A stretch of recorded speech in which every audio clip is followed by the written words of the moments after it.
Hola, buenos días y buenas tardes. Soy Andrea de Lolito Epiléptico y hoy voy a estar de anfitriona en esta charla de los efectos de la medicación en la epilepsia con el doctor Edwin Forero. El doctor es neurólogo y epileptólogo, es neuropediatría en Bogotá. Entonces esperemos que disfrutéis mucho de esta charla.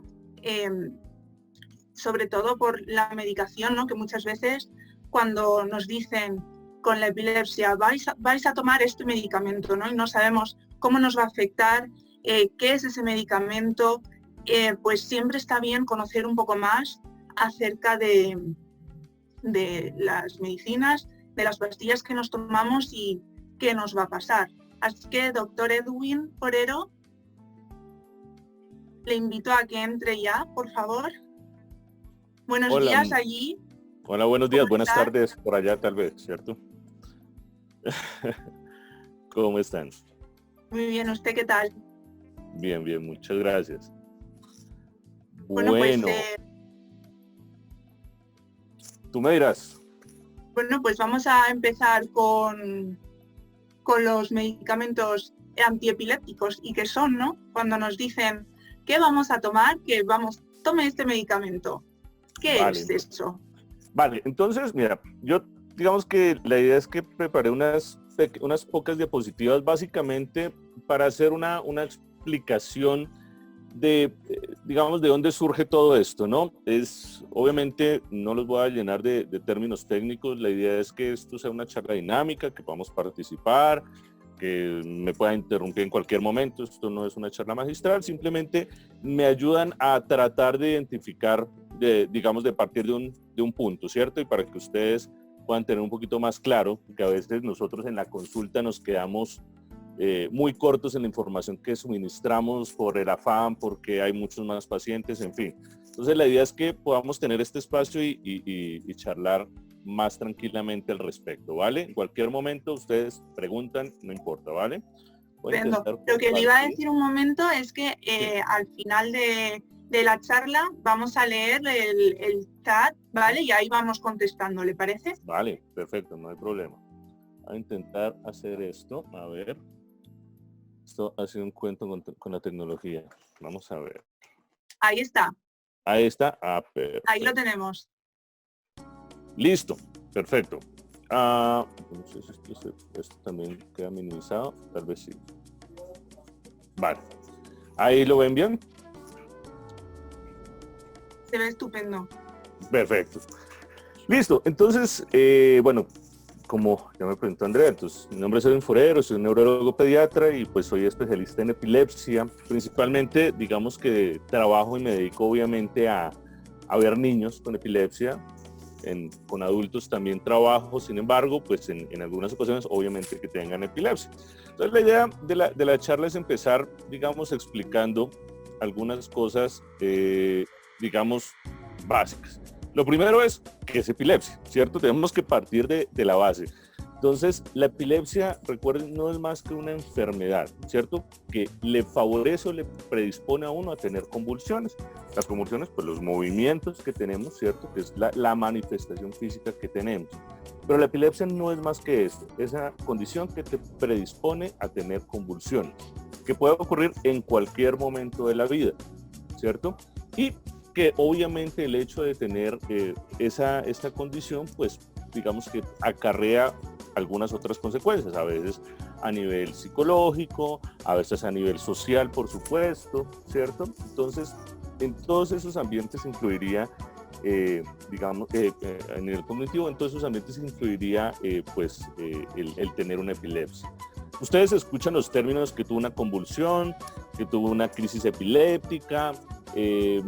Aquí, digamos, en Colombia muchas veces la gente dice, no, es que tuvo un ataque epiléptico, ¿cierto? Entonces, digamos que se conoce de muchas formas. La idea es que las crisis epilépticas son las manifestaciones físicas, lo que tú estás viendo, ¿cierto? Producto de esa actividad eléctrica anormal en tu cerebro. ¿sí? Entonces, cuando ven, por ejemplo, que un paciente empieza a torcer la cara, a quedarse rígido o a sacudir todo el cuerpo, a eso le llamamos una crisis o una convulsión, ¿cierto? Como te digo, coloquialmente le dicen un ataque epiléptico, ¿cierto? Disculpe que le interrumpa, pero a mí cuando dicen ataque muchas veces, la verdad es que es algo que a mí personalmente no me gusta. Yo siempre digo crisis epiléptica. No sé usted si también suele decir crisis. De acuerdo. Incluso, mira, tú sabes que como todo hay consensos y cada uno tiene una opinión diferente, ¿no? Entonces, el ataque epiléptico creo que es una mala traducción o una mala adaptación digamos, del inglés. De hecho, hablar de una crisis epiléptica a veces algunas personas lo toman redundante, porque cuando hablamos de una crisis hablamos de la manifestación motora, ¿cierto? Del movimiento que nosotros vemos. Pero lo correcto sí es, de acuerdo, es decir, una crisis epiléptica. El ataque epiléptico, pues digamos que no, de pronto nos hace pensar una cosa diferente, y la idea es obviamente ir quitando como estos mitos del ataque, de que es una cosa terrible que tenemos que esconder, que no pueden saber que yo tengo ataques, porque eso así es como lo refieren usualmente las personas. La otra es, de pronto ustedes también escuchan que un síndrome epiléptico, ¿cierto? El síndrome epiléptico es simplemente como un conjunto de síntomas y de requisitos, por decirlo de alguna manera, que conforman una misma entidad. Por ejemplo, entonces, ustedes escuchan el síndrome de West. Entonces se llama síndrome porque tiene unas características clínicas, ¿cierto? El tipo de convulsión es típico, es siempre el mismo tipo de convulsión.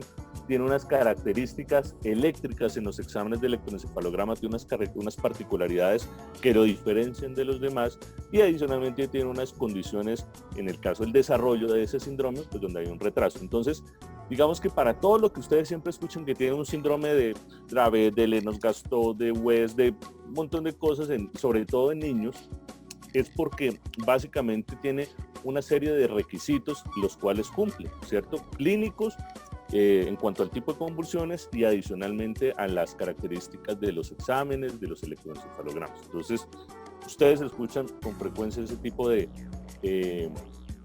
conceptos, pero para que lo tengan claro, porque pues uno dice epilepsia, sí tiene epilepsia, pero tiene que tener, algunas veces ustedes escuchan todos los términos y uno no sabe si le están hablando de lo mismo o no. La otra cosa pues que ustedes también de pronto han escuchado, que es un estatus epiléptico, ¿cierto? O un estado epiléptico también lo encuentra uno. Simplemente es una convulsión, ¿cierto? Que no para, básicamente. En las convulsiones normalmente nuestro cerebro tiene la capacidad de responder a esa actividad anormal. Yo siempre lo explico que es básicamente un cortocircuito.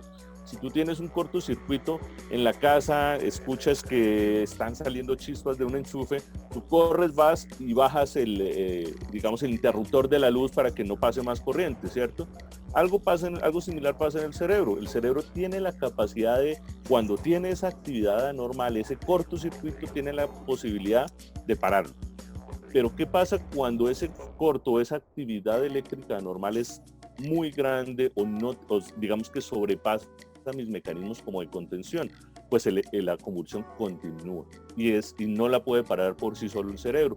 En ese caso ya se configura un estatus epiléptico, que es cuando ya la convulsión dura mucho tiempo. Nosotros la definimos, ustedes han escuchado, más de 5 minutos. Si una convulsión va en 5 minutos y no ha parado, ya tiene un alto riesgo de ser un estatus epiléptico y se maneja como tal en los servicios de urgencias. Entonces, básicamente quería empezar por ahí para clarificar algunos conceptos. La otra cuestión, bueno, esto digamos que es simplemente para mostrarles que digamos que las convulsiones van a ocurrir, la epilepsia va a ocurrir en cualquier momento de la vida. Hay unos picos, ¿cierto? Hablando ahorita de que estamos digamos, en la moda de las curvas y los picos, por la situación actual. Entonces, básicamente, lo que nosotros vemos es que en la infancia temprana es donde más frecuentemente se presentan los casos de epilepsia. Los niños son una población altamente susceptible y altamente frecuente que presente epilepsia, ¿cierto? Y se manifiesta a edades muy tempranas, desde el nacimiento, ¿cierto? ahí digamos que va descendiendo progresivamente, sin embargo en la adolescencia y en la adolescencia tardía, hacia los 20 años hay un pico pequeño, luego los adultos se comporta de una manera más o menos estable, pero vuelve a ser otra población importante ya cuando se está entrando después de los 50, entre los 50 y 60 años, vuelve a aumentar esa incidencia, y en la población de tercera edad vuelve a ser parecido. Yo siempre he dicho que los neonatos y los abuelitos se parecen en muchísimas cosas, y que en este caso no es la excepción, porque finalmente a esta edad empieza a aumentar, como ustedes ven las curvas, empieza a aumentar esa incidencia, esa cantidad de casos de epilepsia. ¿Por qué? Diferentes causas, ¿no? Eso sí, pues digamos, hay muchísimas que ahorita lo miramos acá. ¿Sí? Esto es un recorderis, simplemente tal vez a ustedes en sus consultas de pronto se han tomado el tiempo de explicarles un poco, si no, pues digamos que excelente oportunidad para charlarlo. Esto básicamente, los tipos de epilepsias a grandes rasgos: focales, porque arrancan de una parte de tu cerebro; generalizadas, porque se disemina ese cortocircuito, esa actividad eléctrica muy rápidamente por todo el cerebro; y aquí hablamos, esto es, como te digo, todo el mundo tiene un consenso, cada año van sacando uno diferente y le van cambiando una palabrita, un término nuevo. Aquí simplemente hablan de una crisis focales que generalizan, ¿cierto? O sea, arrancan en una parte de tu cerebro, pero esa actividad rápidamente se disemina a todo tu cerebro, entonces lo conforman con un tipo diferente de epilepsia. Y adicionalmente hay una casilla ahora que colocamos, que es donde colocamos un tipo de epilepsia desconocido, porque no sabemos de dónde viene, de dónde arrancó, las crisis no son muy claras, entonces hasta que uno no tenga claridad en eso, pues es preferible decir que es una epilepsia de tipo desconocido. Aquí, como ustedes ven, ya colocan los síndromes epilépticos, que era lo que hablábamos hace un momento. Y los tipos de convulsiones, pues la gran facilidad es que también los podemos dividir a grandes rasgos en que son focales. Cuando se originan de una parte de tu cerebro, pues tienes unas manifestaciones de una parte de tu cuerpo, ¿cierto? Si la convulsión arranca del lado derecho de tu cerebro, en la parte que controla la mano, pues tú vas a ver que como tu mano empieza de pronto a moverse de forma normal, la mano del otro lado, ¿cierto? Si es generalizada, de pronto ves las ausencias, la crisis donde se cae al piso y todo el cuerpo al mismo tiempo se pone rígido y empieza a sacudirse, ¿cierto? Y lo mismo, la casilla desconocida, cuando de pronto no tenemos idea de cómo fue la convulsión. Muchas veces pasa, a veces se encuentra el paciente en el piso después de que convulsionó y nunca supimos cómo fue el evento. Esto simplemente para mencionar todas las posibles causas que uno tiene de una epilepsia: que si tiene una malformación en su cerebro, que si tiene un daño de algún tipo al nacimiento porque falta oxígeno, si tenemos una condición genética con la que nacimos o que heredamos, si fue producto de una infección y un daño directamente en el cerebro. Hay enfermedades genéticas y del metabolismo que producen este tipo de condiciones. Voy a interrumpir un momento porque me gustaría preguntarle si es muy difícil llegar a una etiología. Desafortunadamente sí, en muchos casos, es decir, porque fíjate aquí vemos una inmunológica y al final tenemos una desconocida. O sea, ya tuvimos que colocar una casilla de desconocido, porque en realidad la mayoría de las convulsiones y de las epilepsias son de tipo focal, es decir, arrancan en una parte de tu cerebro. Sin embargo, digamos que las técnicas que nosotros tenemos para identificarlas son el electroencefalograma, ¿cierto? Que simplemente es colocarte tus cablecitos fuera de tu cerebro y tratar de captar la actividad eléctrica que está en tu cerebro. Entonces, pues hay una cierta diferencia, porque si la actividad es muy profunda, de pronto en el examen acá que te colocan sale normal. Pero oiga, pero yo estoy convulsionando, ¿cómo puede salir normal? Y es por eso, porque tú apenas intentas captar lo que está en el interior, intentas captarlo de alguna manera con el electroencefalograma. Ahora, la resonancia, que es la otra técnica, digamos, a grandes rasgos que uno tiene, pues la imagen es como la imagen de un celular. Tú la tomas y tú de pronto, oye, mire, le veo bien la cara, le veo bien los rasgos faciales, pero de pronto si le tomas con un celular más avanzado, le ves con más detalle. Nosotros tenemos hasta cierto grado de resolución y podemos ver hasta cierto punto. Entonces muchas veces las resonancias, y también depende mucho de cómo las tomen, si el sitio es bueno, si el aparato es bueno, si la técnica con la que se hizo es buena. Entonces en ese sentido, digamos que es una posibilidad en donde puede que salga normal a pesar de que nosotros tengamos. A veces son alteraciones microscópicas. A veces hacemos los exámenes genéticos, pero es que hay muchos genes. Entonces, a pesar de eso, puede que salgan todos normales los exámenes. Entonces, sí, desafortunadamente, en muchos casos uno no llega a una causa clara que diga, mire, si fue este gen o si, mire, fue esta alteración en su cerebro. Entonces, desafortunadamente sí, y por eso justamente tenemos ya una casilla que dice acá, desconocido, ¿cierto? Entonces, esa es una posibilidad. Bueno, entonces, eso por un lado. Ahora, espérame, tengo un invitado. Ok. Bueno. Entonces, esto ya básicamente para esquematizar lo mismo que hablábamos, ¿no? Entonces, focales o parciales, que también ustedes, algunos colegas todavía utilizan esas clasificaciones, pues antiguos, ya te digo, cada año le van colocando un nombre, le cambiaron de parciales, ahora se llaman focales, ¿cierto? Entonces, el otro año se inventaron alguna cosa diferente. Ustedes lo pueden encontrar como crisis parciales, que también es eso, mira, arranca de una partecita de tu cerebro y ese cortocircuito, esa actividad eléctrica se va a otras zonas. Acá lo mismo, cuando son parciales o focales que generalizan. Entonces arrancaron acá, pero rápidamente se fueron hacia otras partes del cerebro muy rápidamente, ¿cierto? Tú no alcanzas a veces ni a notar la diferencia en el momento en que pasa la corriente, digámoslo así, la actividad eléctrica de un sitio a otro. Y generalizadas cuando al mismo tiempo esa actividad eléctrica ocurre en todo tu cerebro. Entonces, ahí es donde ustedes de pronto encuentran todas estas digamos, tipo de convulsiones que ustedes se las han mencionado muy seguramente los médicos tratantes, pero es básicamente esta la explicación a grandes rasgos. El cerebro no es más que una gran red energética, por decirlo así, una red eléctrica, ¿sí?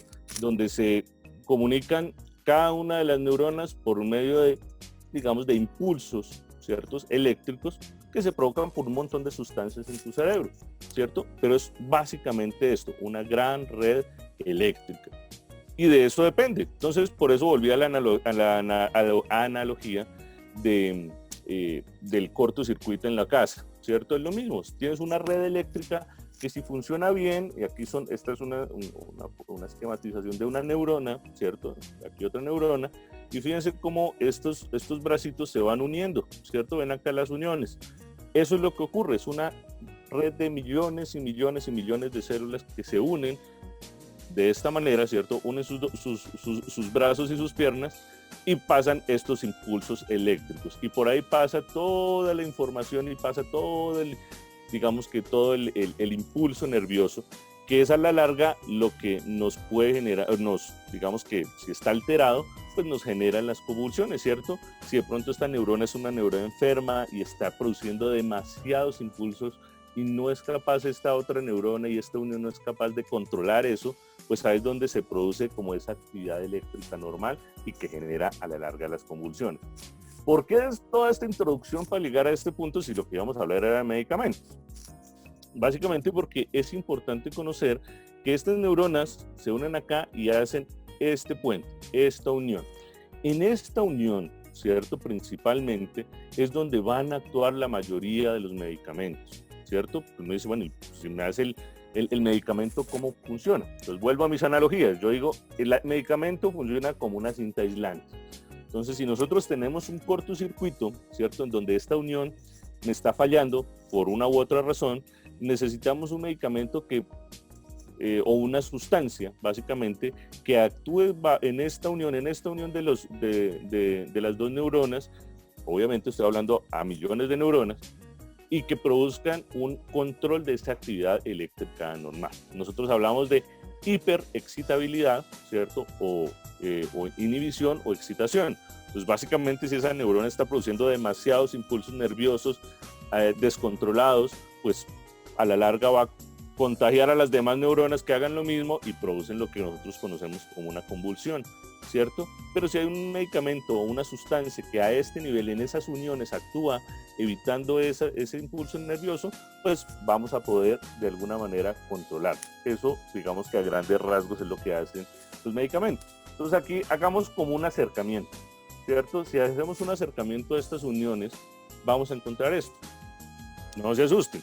Simplemente esto es para explicarles que hay un montón de sustancias, en estos hagamos de cuenta que es el piecito de la neurona, que se une con el otro piecito acá de la otra neurona.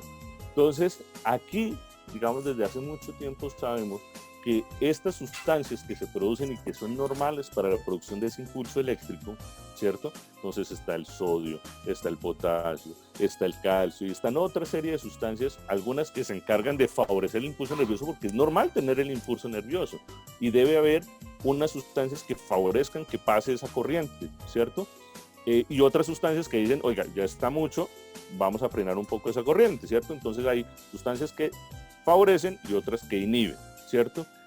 Como se sabe, o sea, hemos sabido mucho, hemos aprendido mucho acerca de eso, entonces dijimos, bueno, ¿y qué pasa si nosotros actuamos a nivel de una de esas sustancias para ver si frenando esa sustancia frenamos el impulso nervioso? Y sí, y así es como vienen apareciendo cada vez más medicamentos, ¿no? Mire, que es que aquí hay una puertica que deja entrar el sodio. Entonces vamos a tratar de que esa puertica permanezca cerrada. Entonces se inventaron la carbamazepina, la motrigina, la fenitoína, ¿cierto? Que actúan sobre esa partecita específica. No, pero Es mire, decir, disculpe, dímelo, que claro. cada medicamento en concreto, cada uno, el que sea, cierra esa puerta. Es decir, si yo tomo, por ejemplo, yo tomo la oscarbazepina, que es uno de los que yo tomo, a mí me cierra X puerta. Exactamente, Es así. exactamente. Vale. Exactamente. Entonces, cada medicamento tiene, lo que nosotros siempre le mencionamos, tiene un mecanismo de acción, ¿cierto? Funciona, digamos, hagan de cuenta como una llave y una cerradura, ¿cierto? Tú tienes esta llave, pero te abre esta cerradura únicamente. Tú quieres meterla a la otra puerta, pero no te va a funcionar. Entonces, hay varios medicamentos que son específicos para ese tipo de cerraduras, para ese tipo de puertas. Entonces la oscarbazepina, por ejemplo, te actúa así sobre los canales de sodio, ¿cierto? Las puerticas que dejan entrar el sodio, que entran y dejan entrar y salir el sodio de la célula. Entonces, al yo regular esta entrada y salida, me va a permitir controlar ese impulso eléctrico. Entonces, por eso funciona, ¿cierto? Ahora, tenemos llaves o medicamentos que son como llaves maestras, por decirlo de alguna manera. ¿Por qué? Porque funcionan en más de una puerta, ¿sí? Entonces, ya sabemos que la oscarbazepina nos sirve para ese tipo de puerta, ¿cierto? La del sodio. Pero tenemos otros, por ejemplo, el ácido valproico. Resulta que el ácido valproico funciona en más de una puerta. Entonces me sirve no solo con el sodio, sino también me sirve con esta otra sustancia que ayuda como a frenar el impulso que se llama el GABA. Funciona también sobre canales de calcio, que es otra puerta. Entonces dicen, bueno, este me sirve. Entonces por eso ustedes ven que a veces cuando empiezan con las convulsiones, ustedes escuchan, no, mire que si es focal, que si es generalizada, ¿no? Entonces muchas veces se arranca con el ácido valproico, por ejemplo, o a veces con el levetiracetam también, ¿cierto? Que es un medicamento que, igual que el ácido valproico, abre muchas puertas, ¿cierto? Y funciona a varios niveles. Entonces, es un medicamento que uno puede utilizar de manera segura porque nos sirve para los diferentes tipos de epilepsia. Ahora, si uno intenta abrir, usted necesita abrir una puerta y resulta que utilizó la llave inadecuada, puede que usted empeore la situación, ¿cierto? Entonces, si uno tiene un tipo de epilepsia, por ejemplo, ausencias, ¿cierto? Que es una epilepsia generalizada, ¿cierto? El niño principalmente se queda ido durante 30 segunditos, 15 segundos y vuelve, ¿cierto? Es una actividad como una actividad eléctrica al mismo tiempo durante unos segunditos y el niño vuelve como si nada.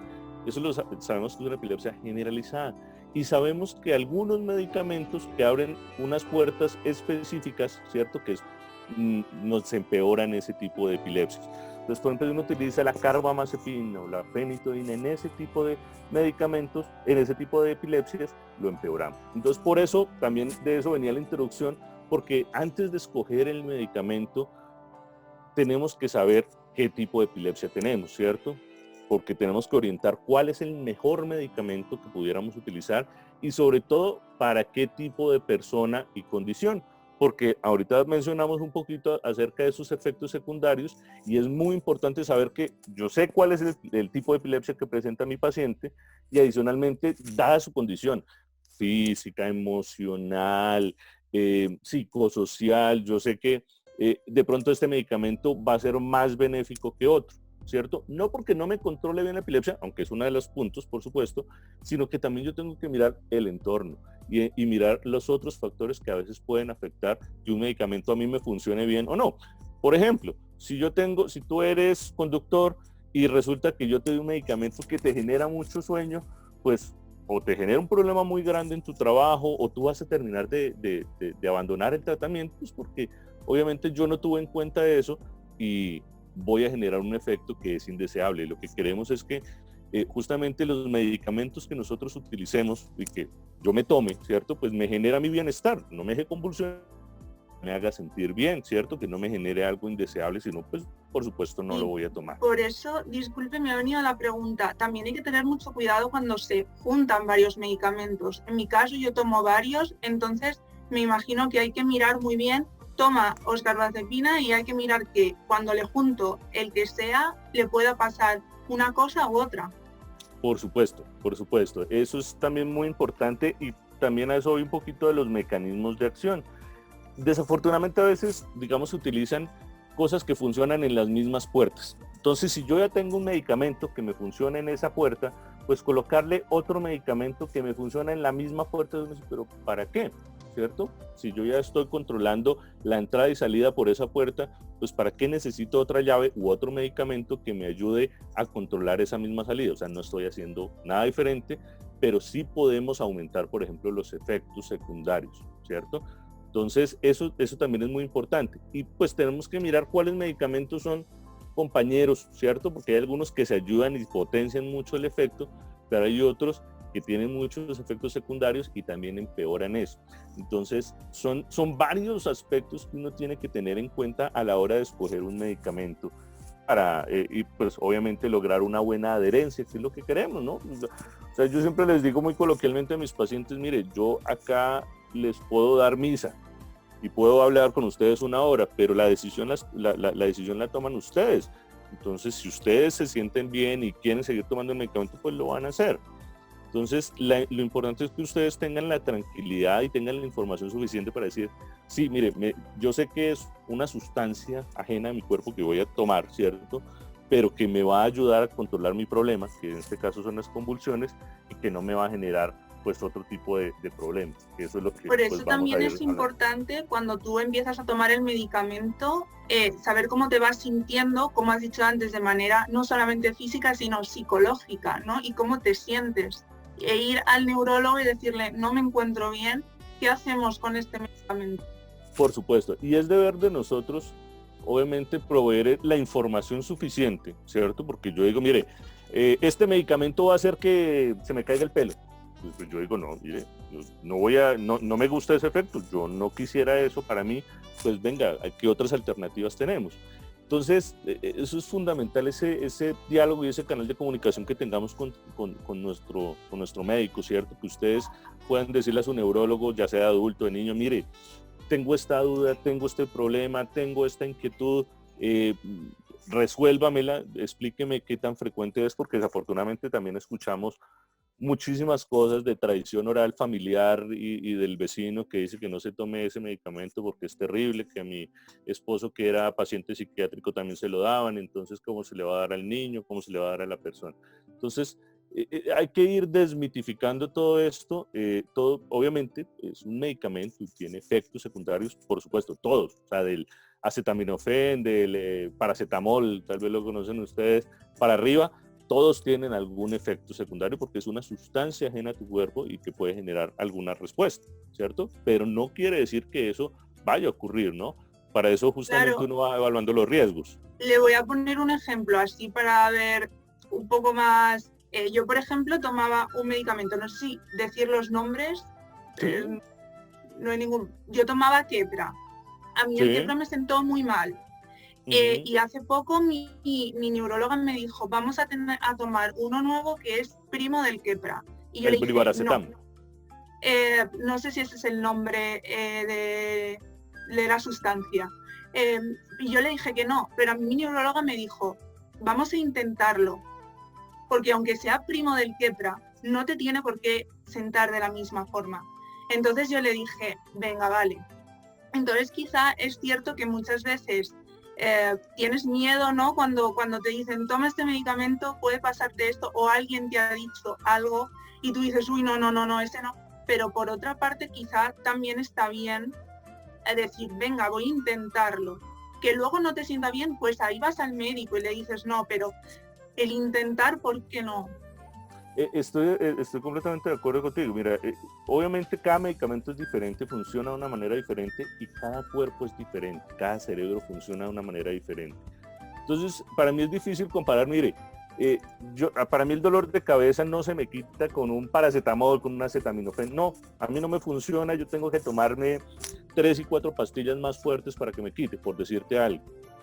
Pero resulta que a mi hermano sí se toma media tabletica del paracetamol, del acetaminofén y se mejoró. Entonces la respuesta es muy diferente en cada persona y es muy difícil extrapolarlo y compararlo con que no, es que mi vecina se tomó ese medicamento y fue terrible, mejor dicho, le dio vómito, le dio de todo.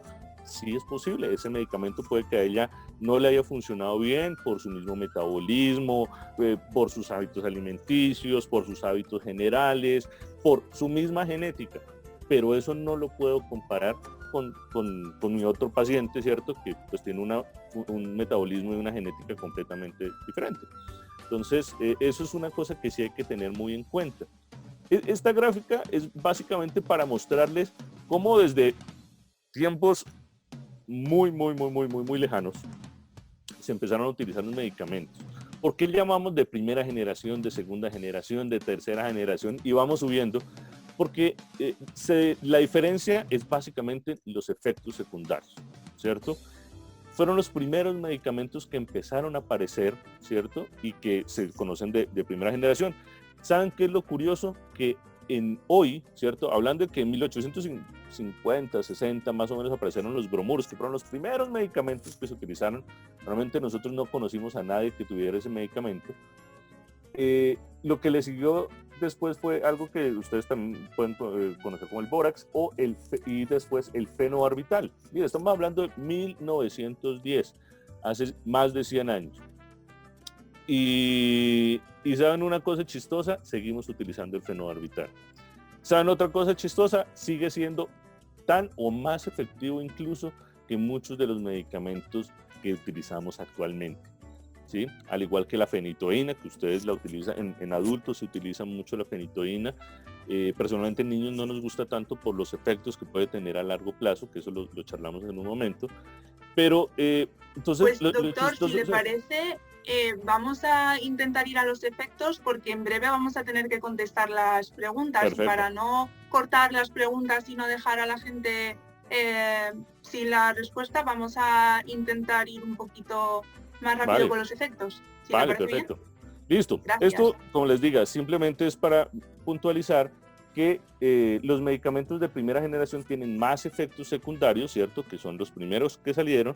Luego aparecieron algunas evoluciones de esos medicamentos que lo que proveen son menos efectos secundarios. Sin embargo, la acción sigue siendo muy similar en cuanto al efecto que tienen el control de epilepsia de las convulsiones, y vienen los últimos medicamentos que se llaman de tercera generación porque simplemente tienen efectos, digamos, diferentes, actúan a otros niveles de esas uniones que buscamos, control, y adicionalmente tienen menos efectos secundarios, ¿cierto? Sin embargo, la efectividad, si uno ve de estos últimos que han salido a estos primeros, en realidad no es superior, en realidad son comparables las respuestas de uno al otro, pero los efectos secundarios sí van mejorando. Entonces, esto básicamente para charlar acerca de eso. Entonces, ya como les explicaba, había unos medicamentos que funcionan más para algunas convulsiones y epilepsias generalizadas y otras de tipo focal. Entonces, aquí hay un ejemplo, por ejemplo, de estos medicamentos que llamamos de primera generación y otros de segunda generación.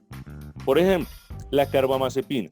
Entonces, la carbamazepina actúa para las epilepsias focales, ¿cierto?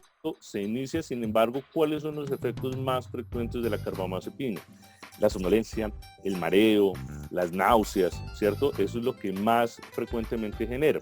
También puede verse otros efectos más a largo plazo en donde uno ve, por ejemplo, aumento de peso, a veces nos puede alterar la función tiroidea. Esa es una de las posibilidades cuando se tienen tratamientos a largo plazo, o sea, la tiroides se altera y a veces tenemos o que cambiar la carbamazepina o utilizar medicamentos para el control de la tiroides. Luego vino un medicamento de segunda generación, entonces empezaron a aparecer la oxcarbazepina. Entonces, ¿ya qué pasa? La oxcarbazepina funciona exactamente igual, ¿cierto? O sea, nos actúa sobre las mismas puertas, los mismos canales de sodio, sin embargo, tiene menos efectos secundarios, entonces no me da tanto sueño, no me da tanto mareo, no tengo que estar mirando en sangre si se sube o se baja, no tengo como tanto el problema del compromiso, digamos, del metabolismo en el hígado, entonces digamos que mucho mejor tolerable. Luego viene una tercera generación que aquí no la coloqué, que se llama la eslicarbazepina, que es lo último que ha salido y que básicamente nos provee más tolerancia, ¿cierto? Menos somnolencia. Y puede la hablar podemos tomar en otra tona. Dime. Están haciendo preguntas del levetiracetam, si puede contar Claro. un poco los efectos, porque Listo. ya que están haciendo las preguntas, así las incluyo, como está hablando. Perfecto. Entonces, mira, listo. Entonces, bueno, terminando con la eslicarbazepina, la ventaja, menos efectos secundarios, menos somnolencia y que tú te la puedes tomar en una sola toma. Entonces, pues más fácil, no se me olvida, ¿cierto? Yo sé que en el desayuno me la tomo y si me olvidó el resto del día no tengo que preocuparme. El levetiracetam es un medicamento muy bueno en el sentido de que nos funciona tanto para acá como para acá. O sea, si yo tengo estos dos tipos de epilepsia, podemos utilizar el levetiracetam sin ningún problema. Se utiliza mucho y de primera, de entrada, ¿cierto? Porque tiene la ventaja de que no tiene un metabolismo hepático ni renal. Entonces, ¿qué pasa? No me daña el hígado, no me daña el riñón, ¿cierto? No me genera ningún tipo de problema en ese sentido. Entonces, es un medicamento muy seguro en ese sentido. Ahora, no se pelea con los otros medicamentos. Yo le puedo estar tomando fenobarbital, ácido valproico, cualquiera de los otros y no pelea con ninguno de ellos. Entonces, esas interacciones, pues no las hay. Entonces, me permite utilizar no solo anticonvulsivantes, sino también otros medicamentos, por ejemplo, como antibióticos, como medicamentos para enfermedades crónicas, diabetes, hipertensión, etc. Cualquier otro, para medicamentos para cáncer, o sea, no hay ningún problema y funciona muy bien, ¿cierto? Esa es la ventaja. ¿Qué me dice que si no tiene efecto? Sí, todos tienen algún efecto secundario. Entonces el levetiracetam tiene menos que los otros, ¿cierto? No me provee tanta somnolencia. A veces en los niños, por ejemplo, lo provee un poquito, le da un poquito de somnolencia mientras se arranca. Lo ideal siempre es arrancar los medicamentos despacio, irlos subiendo y ver cuál es la dosis mínima con la cual yo puedo funcionar.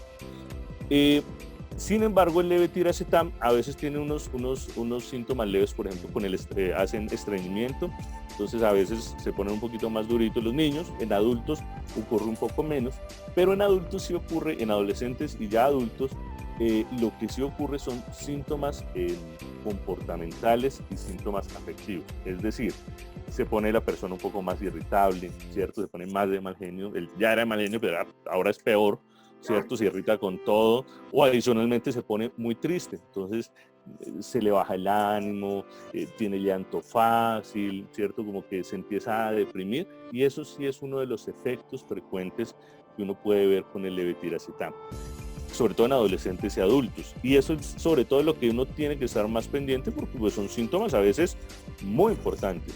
En algunos pacientes puede incluso generar síntomas de alucinaciones y comportamientos psiquiátricos, ¿cierto? ¿En cuáles pacientes? Ni idea.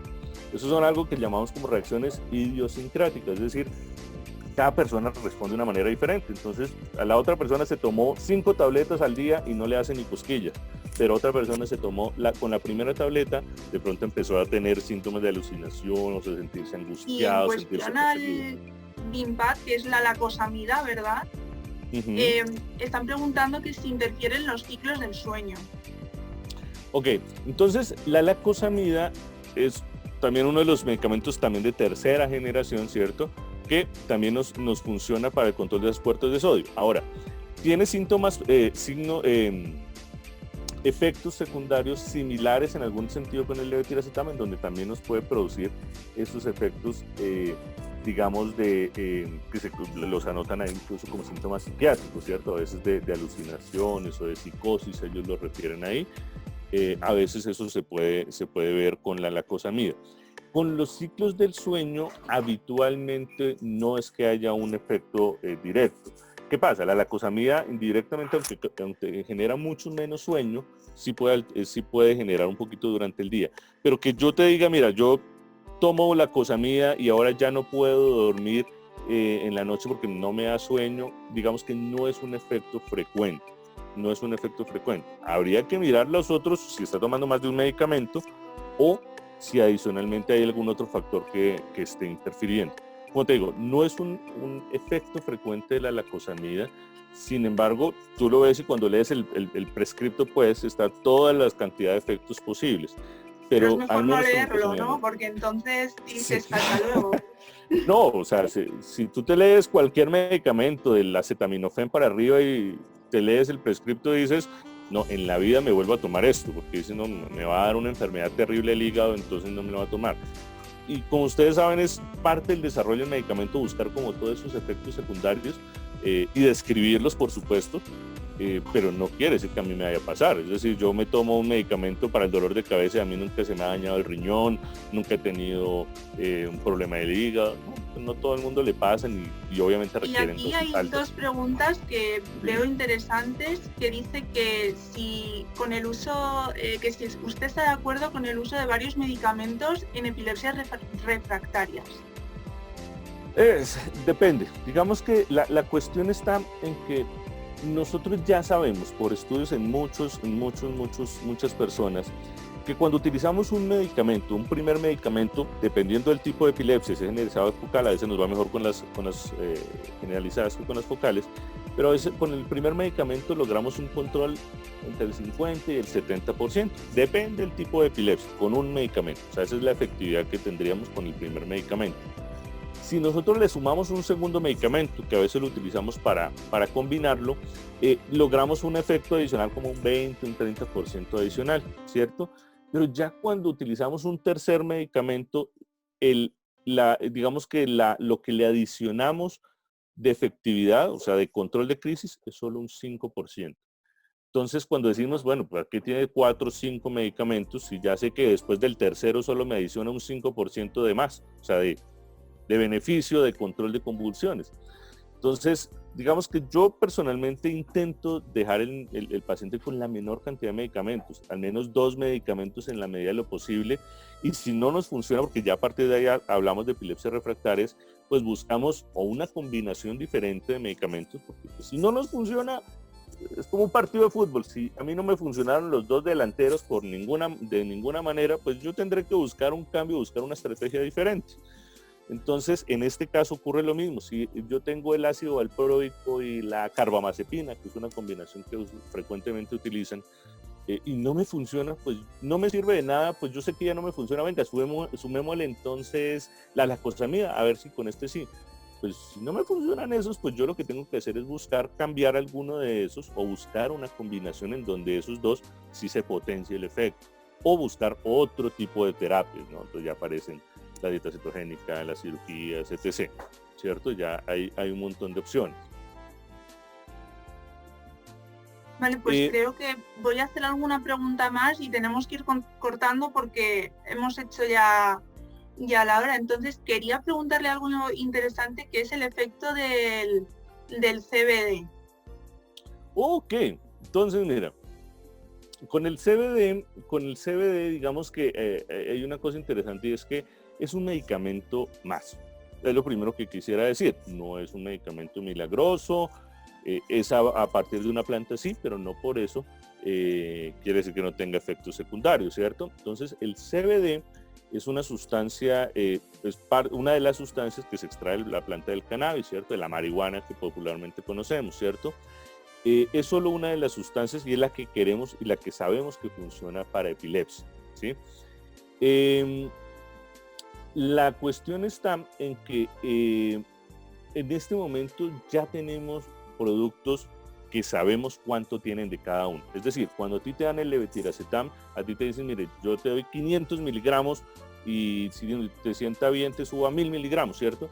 Ahorita con el CBD, yo sé que, por ejemplo, aquí en Colombia, no sé cómo funciona un poco más allá en otras latitudes, Pero aquí se consiguen muchas fórmulas artesanales, es decir, se hace como el extracto de la planta que trae pues muchas sustancias y pues, se le da en gotas, por ejemplo. El problema es que no sabemos a ciencia cierta de esa gotica que yo le doy, o 2 goticas o 3 goticas, cuánto le estoy dando de CBD, ¿cierto?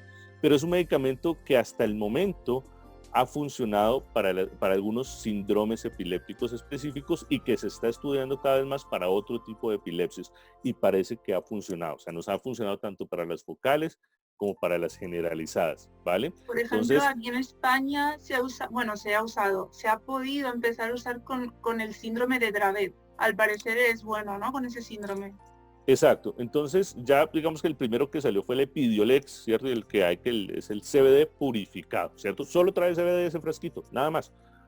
Entonces ese medicamento ya sabemos que funciona para el síndrome de Dravet, ¿cierto? Y para el síndrome de Lennox-Gastaut, ¿cierto? Ahorita hay infinidad de estudios para otro tipo de epilepsias, para esclerosis tuberosa, para síndrome de West, para otro tipo de epilepsias de muy difícil manejo. Es un medicamento que tiene una efectividad similar a la de los otros medicamentos en realidad, pero que ha sido una alternativa, ¿cierto? Porque funciona en una puerta muy diferente a la que los otros medicamentos han funcionado. Entonces, al funcionar de una manera diferente, nos provee, digamos, alternativa. Que, oigan, yo ya pasé por todos los 15 medicamentos y ninguno me ha controlado, pues venga, probemos con el CBD, por ejemplo, que funciona a un nivel diferente y que puede llegar a controlar las convulsiones. Yo quería, de pronto, para terminar este tipo de cosas que son preguntas frecuentes que ocurren en la consulta. ¿Los anticonvulsivantes afectan psicológicamente? La respuesta es depende. Como ya vimos con el levetiracetam, algunos sí afectan mi estado de ánimo, ¿cierto? Pero sobre todo la parte psicológica afecta de entrada, desde que a mí me dicen, oye, tienes epilepsia, necesitas tomar tu medicamento, a veces ni siquiera explican por cuánto tiempo, ¿cierto? Entonces, pues eso me genera a mí cambios psicológicos, cambios en mi estado de ánimo. Y a veces el medicamento puede que nos ayude a que esos cambios de ánimo sean un poco más marcados, o al contrario, hay algunos que curiosamente en lugar de ponerme bajo, ¿cierto?, deprimido, me ayudan a estar como en mejor estado de ánimo. Entonces, los afectan, depende. Algunos medicamentos pueden tener efectos en ese sentido. Que si los anticonvulsivantes crean dependencia, no, a veces no se inician porque dicen, yo no voy a quedar dependiente de ese medicamento toda la vida. El problema del medicamento es que si tú tienes esa actividad eléctrica ya normal y tú no utilizas algo, pues va a seguir ocurriendo y te vas a seguir dando convulsiones. Entonces el problema no es el medicamento, sino la condición como tal. Entonces el día que tú te lo dejas tomar, pues tú sabes que cuando te lo dejaste tomar, te dio convulsión. Entonces no es que yo esté dependiente del medicamento, lo que pasa es que mi actividad eléctrica, mi epilepsia no está controlada, no porque yo sea dependiente de tomar o no una pastilla. Entonces el día que se vaya a quitar, se quita, ¿cierto? Si ya tú estás bien, pues no vas a volver a convulsionar. ¿Que se afecta el desarrollo, el crecimiento y el desarrollo y el crecimiento de los niños? No. Digamos que la idea del medicamento es que pueda seguir su vida común y corriente, juegue, salte, corra, estudie, lo haga común y corriente. Esa es la idea del medicamento. Entonces ellos van a crecer de la misma manera. Disculpe, voy a unirle una pregunta a esta que está diciendo porque veo muchas preguntas en relación al embarazo. ¿Qué efectos pueden tener o qué medicamentos se pueden utilizar en la persona cuando está embarazada? Correcto, importantísimo.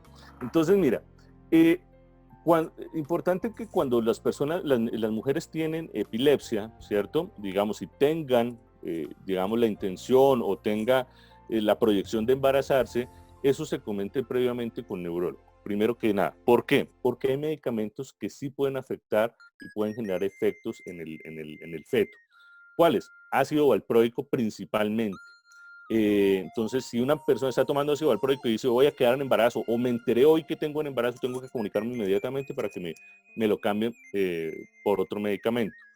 El topiramato a ciertas dosis también puede generar efectos en el feto. La carbamazepina también puede generar efectos en el feto. Ahora, digamos, estoy hablando como en el rango. El primero es el ácido valproico. ¿Qué medicamento sabemos que es más seguro, por ejemplo, y que tiene menos posibilidades de generar algún problema? El levetiracetam es el primero. O sea, si tú puedes cambiarlo por levetiracetam, lo cambias sin ningún problema y lo puedes tomar de forma segura durante todo el embarazo. Otro medicamento que podrías utilizar es la lamotrigina. De pronto necesitas dosis más altas, pero puedes utilizarlo también de forma segura durante el embarazo. Si no hay posibilidad de cambiarlo, porque ya tomé los otros y no me sirvieron, o me los cambiaron y me dio convulsión, pues una posibilidad es utilizar la menor dosis posible, porque pues ni modo, o sea, si no hay forma de cambiarlo, pues habrá que continuarlo durante el embarazo, disminuyéndolo lo más que se pueda, intentando pues sopesar esas primeras etapas del embarazo, el primer trimestre, que es como el periodo más crítico. Y usted, por ejemplo, con los niños, ¿cuánto tiempo espera para decir, este fármaco le va bien, que lo siga tomando? Bueno, entonces es variable, digamos que yo personalmente voy viéndolos cada mes, ¿cierto? Entonces cuando arrancamos con un medicamento, lo arrancamos con la dosis más bajita y vemos si hay algún tipo de respuesta. Sin embargo, lo que buscamos es ir como cada mes subiéndolo, ¿cierto? Hasta llegar a una dosis, digamos, tope, digamos que la tolere bien, pero una dosis alta. ¿Por qué? Porque es que tenemos opciones limitadas. Si nosotros eliminamos los medicamentos rápidamente, pues nos vamos a quedar sin opciones a futuro. Entonces la idea es irlo subiendo, entonces uno va viendo 2 o 3 meses, de acuerdo que en ese tiempo ya logremos una dosis completa, si lo toleró bien. Si lo toleró mal desde la primera dosis, pues ni modo, lo suspendemos de una. Pero si en cuanto a efecto vemos que después de llegar a una dosis tope no nos ha generado ningún efecto, pues la idea es irlo bajando, suspendiendo y cambiándolo por otro. La pregunta que tiene usted, ¿de los niños deben dejar de estudiar mientras toman? Sí, es muy frecuente y a veces los papás dicen, yo no lo voy a mandar porque tomando medicamento, y desafortunadamente no tenemos el apoyo de los profesores en los colegios. Ellos dicen, yo no le voy a dar acá ningún medicamento, mirará el papá cómo se lo da. Entonces, no, la idea es que ellos sigan una vida normal y eso es el mensaje que quiero dejarles. La epilepsia es una enfermedad, es una condición muy frecuente que muchas personas tienen, pero la idea es que uno pueda seguir con su vida común y corriente.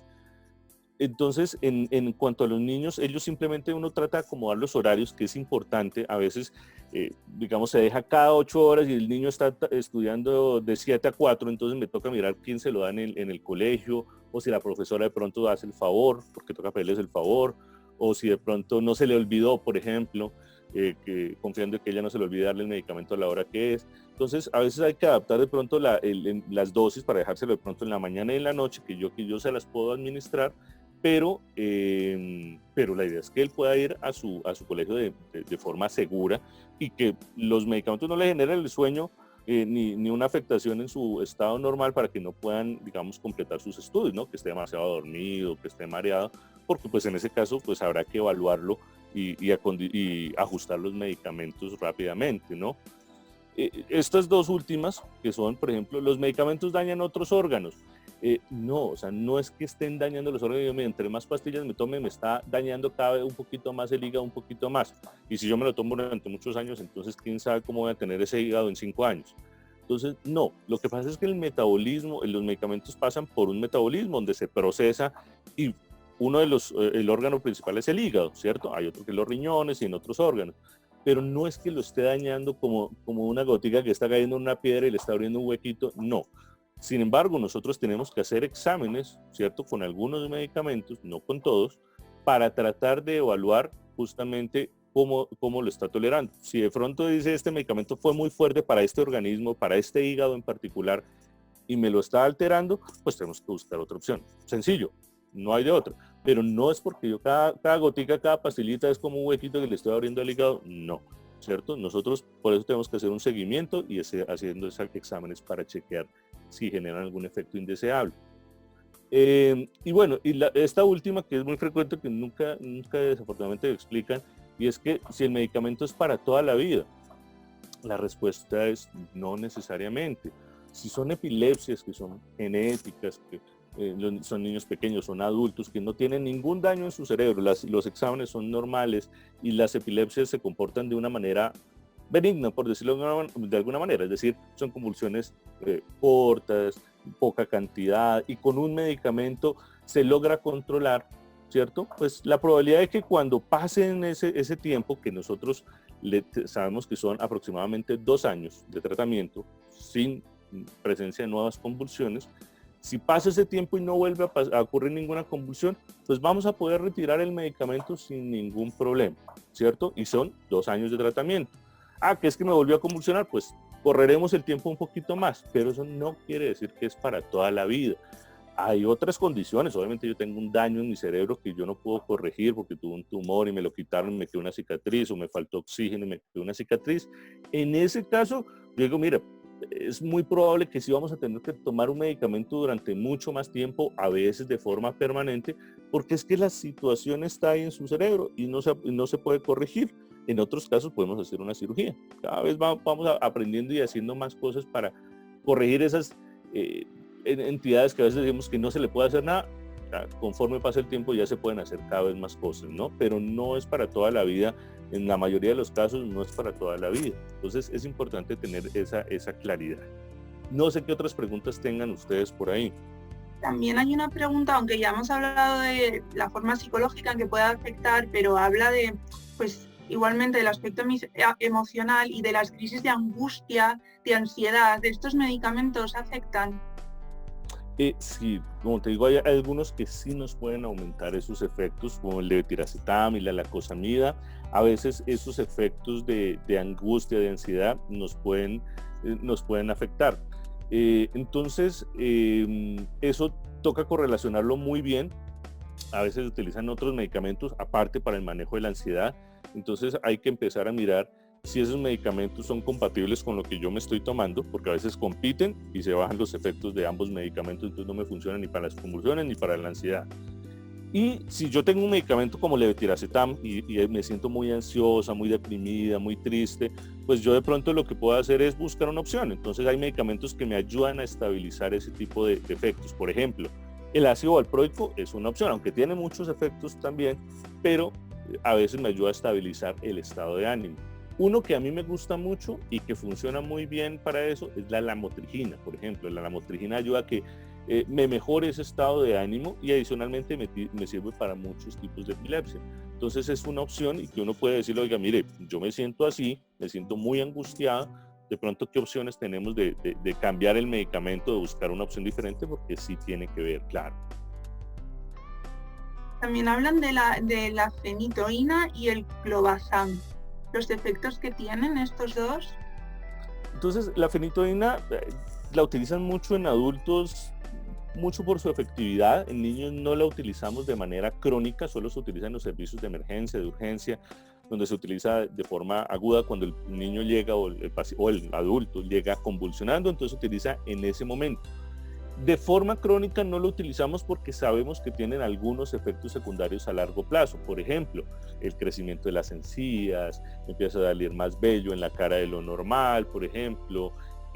Puede generar también, digamos, algunas alteraciones de mareo, de inestabilidad. A veces también genera cambios a nivel del cerebelo, ¿cierto? Se empieza a volver más pequeño y eso ocurre cuando se utiliza dosis altas y durante muchos años. Entonces no es un medicamento que nos utilicemos a largo plazo, ni que recomendamos ni en adultos ni en niños utilizar a largo plazo, salvo algunos casos muy especiales, pero hay medicamentos que funcionan de la misma manera que la fenitoína, la carbamazepina, la oscarbazepina, la lacosamida, la esdicarbazepina, todos tienen un mecanismo de acción igual que el de la fenitoína, pero con menos efectos secundarios, ¿cierto? Entonces, opciones hay para que uno no tenga eso a largo plazo. El clobazam es un medicamento muy bueno, es de la misma familia de los medicamentos que se colocan en servicio de urgencia, las benzodiazepinas, que son los medicamentos que utilizan cuando el paciente está convulsionando y que ayudan a que se controle rápidamente la convulsión. Es de la misma familia y nos funciona para ambos tipos de convulsión, para muchos tipos de epilepsia, focales y generalizadas. Es como un ayudante, ¿cierto? Le ayuda a los otros medicamentos a funcionar, pero funciona maravillosamente. A mí me gusta mucho. La ventaja del medicamento es que también tiene pocas interacciones con otros medicamentos. Las desventajas, genera sueño, ¿cierto? Entonces en adultos hay que manejarlo con cuidado si tienen actividades en donde requieren atención, o en niños, por supuesto, también que tengan que ir a estudiar, pues que no le genere demasiada somnolencia. Entonces hay que iniciarlo despacito, mirar lo que tanto se tolera. La ventaja del clobazam muchas veces es que lo podemos dar incluso en una sola toma, es decir, se puede tomar una pastillita en la noche, 2 pastillitas en la noche, entonces pues no genera como la somnolencia diurna, sino pues solo en la noche. Pero es un medicamento muy bueno para muchos tipos de epilepsia, principalmente, por ejemplo, síndromes de Lennox-Gastaut o síndromes epilépticos, funciona muy bien, ¿sí? Afectar el hígado, eso en realidad no tiene ese tipo de problemas, ni los riñones, solo la somnolencia, el mareo, y de pronto en pacientes que manejan muchas secreciones, pacientes que tienen traqueostomía, ese tipo de cosas, a veces genera un aumento en la producción de secreciones, que es uno de los efectos que a veces podemos ver con el clobazam. Y creo que para ir cortando un tema que la verdad es que también se está preguntando y es un poco fuerte, pero en temas del suicidio, ¿qué hay con estos medicamentos? Sí, y volvemos a los mismos protagonistas, ¿cierto? Porque la cuestión justamente, por ejemplo, la cuestión justamente, por ejemplo, con los síntomas de ansiedad, depresivos o del estado de ánimo, ¿cierto? Medicamentos como el levetiracetam, como la lacosamida, menos el topiramato, que el topiramato también puede influir un poco en la parte afectiva, ¿cierto? Bajándonos un poquito el estado de ánimo en algunos pacientes, no en todos. Pues son medicamentos que si identificamos que hay un riesgo, ¿cierto? Afectivo, es decir, el paciente está deprimido o tiene una condición psicológica que me predispone a tener este tipo de eventos o riesgo de suicidio, son medicamentos que definitivamente no se deben utilizar porque sí sabemos, ¿cierto?, que puede empeorar esos síntomas. Entonces, eso sí es importante analizarlo desde el comienzo, ser muy sinceros a veces con el tratante, con el médico, decirle, mire, yo me siento triste, yo estoy en manejo con psicología, con psiquiatría o tengo este tipo de pensamientos, porque eso a nosotros nos ayuda a decir, mire, menos mal me dijo porque yo no voy a utilizar ninguno de estos 3 medicamentos por el riesgo y de pronto te voy a poner un poquito de la motrigina que puede que ayude a que te haga sentir mejor y adicionalmente me ayuda con el control de las convulsiones. Entonces, eso es importantísimo que ustedes lo puedan expresar libre y tranquilamente con su neurólogo para tomar una buena decisión. Claro, eso es importante, ¿no? Si yo me encuentro mal es el saber cómo me voy a sentir, yo estoy tomando esto, pero me encuentro mal psicológicamente, pues voy a hablar con el neurólogo y voy a decirle cómo me siento, ¿no? Porque obviamente el neurólogo no va a saber cómo te estás sintiendo. Correcto, correcto. Pues creo que ¿se ha acabado ya o tiene algo más que contarnos? Porque hay más preguntas, pero... No, pues lo que usted, o sea, tengo un par de slides de diapositivas adicionales simplemente para mencionar un poco acerca de esos efectos digamos, de los medicamentos. Pues cuéntenos esto último Vale. y terminamos. Esto rápidamente, entonces mira, básicamente uno encuentra como estos tipos de efectos secundarios a los medicamentos, ¿cierto? Algunos por el tipo de mecanismo de acción como mirábamos, como las puertas que abren, entonces por ejemplo la carbamazepina o la oscarbazepina que me generan somnolencia, me generan mareo, me generan náuseas o vómito, pero es por la forma y por la sustancia que me están alterando. Pero depende mucho de la cantidad de medicamento que yo dé, ¿cierto? De la dosis, no todos, a veces necesitamos dosis muy altas para generar ese tipo de efectos. De la velocidad de inicio, eso es muy importante porque a veces desafortunadamente le empiezan al paciente, mire, tómese 3 pastillas al día. ¿Desde cuándo? Desde hoy. Pues por supuesto, eso es una bomba y tú te vas a sentir terriblemente mal con náuseas, vómito, mareo, con sueño, que no te puedes ni levantar. Pero no es culpa del medicamento, es culpa del médico que te inició eso demasiado rápido. La idea es que tú lo vas iniciando muy despacito y lo vas subiendo despacito a mirar cuál es la dosis mínima que tú necesitas. Y del número de medicamentos, que era lo que tú mencionabas, y desafortunadamente, obviamente, entre más medicamentos yo utilice, pues tengo más posibilidad de efectos secundarios, ¿cierto? Se van sumando, ¿cierto? Entonces, esa es una de las cosas que hay que tener en cuenta. Esto, los tipos B que son idiosincráticos, es reacciones que uno no puede predecir, es de la genética del cuerpo y del metabolismo de cada uno. El más frecuente y el más, digamos, que tenemos que tenerle cuidado, por ejemplo, a veces son las reacciones alérgicas. Hacen reacciones alérgicas muy severas en la piel, principalmente, y hacen algunas que hacen toxicidad hepática o que incluso me pueden aumentar las convulsiones. Cutáneas, bueno, en realidad, digamos que la mayoría pueden generarle algún tipo de alergia. Nadie está exento de eso. Pero los más frecuentes a veces son la carbamazepina, la oxcarbazepina y la lamotrigina sobre todo. Entonces son medicamentos que pueden generar a veces muchos efectos secundarios, sobre todo de la piel. Entonces uno tiene que utilizarlo muy despacito y monitorizado para ver que lo tolere bien. Y del hígado, principalmente, sobre todo el ácido valproico, uno tiene que utilizarlo sobre todo en niños mayores de 2 años, y en adultos, pues uno lo va iniciando igual, despacito y con exámenes de sangre para estar mirando, ¿vale? Estos crónicos o tardíos, básicamente para mirar que medicamentos, cuando los utilizamos durante mucho tiempo, sí hay algunos medicamentos que tienen efectos, por ejemplo, en el calcio en los huesos, pueden generar disminución de ese calcio y de generar osteoporosis.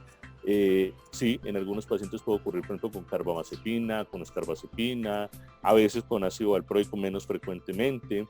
La fenitoína también puede generar ese tipo de efectos. Otros efectos, como por ejemplo el de la fenitoína, que ya mencionabas un poco de esos efectos a largo plazo. El vigabatrin, con dosis altas y por tiempos prolongados, a veces puede hacer fenómenos que llaman de acortamiento visual. Es decir, tú tienes una visión periférica, pero eso se va acortando producto del uso del vigabatrin a altas dosis y por largo tiempo. El topiramato a veces puede generar efectos, por ejemplo, de litiasis, es decir, de hacer cálculos renales y cálculos urinarios por el uso, lo mismo, crónico y a dosis altas. Entonces hay que monitorizar. No quiere decir que no lo voy a dejar de tomar, no.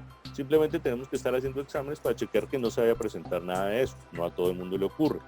Teratogénicos, los que hablábamos, sobre todo los de primera generación, fenobarbital, carbamazepina, fenitoína, ácido valproico, usualmente son medicamentos que tienen efectos sobre todo en el feto durante el embarazo. Y el tipo E, que son las interacciones farmacológicas, que son pues obviamente cada uno de los medicamentos que puede interactuar no solo con otros anticonvulsivantes, sino con otros medicamentos. Igualmente, principalmente los de primera y segunda generación, o sea, los más viejitos. Los últimos tienen menos probabilidad de interactuar con otros y de pelear, por decirlo de alguna manera, con otro tipo de medicamentos. Y acá una tablita simplemente para mencionar justamente algo de esos efectos secundarios. Pues si usted ya ha acabado la presentación, que nos ha encantado, están poniendo en el chat que gracias por todo lo que nos ha contado y por todo lo que nos ha dicho. Así que de toda la gente que ha estado presente y de mi parte, muchísimas gracias por todo lo que nos ha contado y bueno, esperamos poder hablar con usted en otro momento y gracias a toda la gente que ha estado con nosotros, todas las preguntas y todo lo que nos quieran decir en red iberoamericana de epilepsia @gmail.com. Así que muchas gracias y no, ustedes, gracias, doctor. Gracias. Muchas gracias a ustedes por la invitación. Espero poder haber resuelto alguna duda. Igualmente, en lo que yo pueda colaborarles, mi correo electrónico es edwinforero.neuropediatra@gmail.com. Si ustedes tienen alguna duda en lo que yo les pueda colaborar, con el mayor de los gustos. Pues muchas gracias. Yo creo que nos ha contestado muchísimas dudas y que pase usted muy buen día. Bueno, igualmente para ustedes. Muchas gracias. Gracias.